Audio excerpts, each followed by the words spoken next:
আসসালামু আলাইকুম। আমরা সকালে একটা কলে আসছি ডাকবাংলার এদিকে। তো আমরা এর আগেই ভাইয়ের গরুর টিদের অপারেশন করছিলাম, টিউমার। তো ওনার মুখ থেকে শুনি আমরা যে কি হলো আজকে অপারেশনটা করার পরে, এখন রেজাল্টটা কি আসলে। রেজাল্টটা ইনশাআল্লাহ অনেক ভালো এবং দ্রুত আছে ইনশাআল্লাহ, কোনো সমস্যা নাই।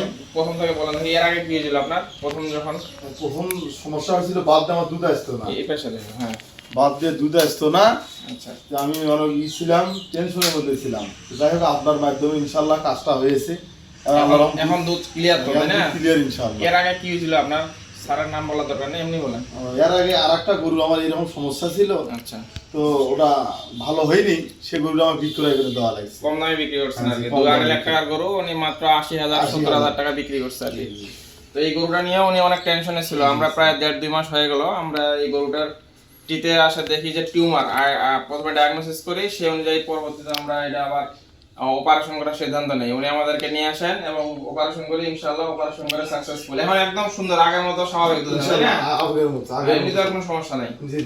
যাক, আপনাকে অসংখ্য ধন্যবাদ যে আপনি যে মানে গরুটাকে যে অপারেশন, অনেকে আবার এই অপারেশন টাকা পয়সা করতেও চায় না, যে খরচ হবে, এই হবে সেই হবে, একটু ওষুধ $1 লাগবে, অনেকে করতেও চায় না। তাই আপনার এই যে আপনার যে গরুটা যত সুন্দর, চেহারাও সুন্দর, গরুটা ভালো হয়ে গেছে, খুব একটা বেশি লাগায়নি ওষুধ।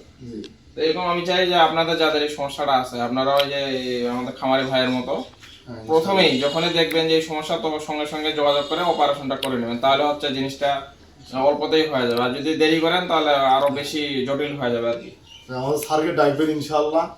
তো ঠিক আছে, আপনাদের ধন্যবাদ।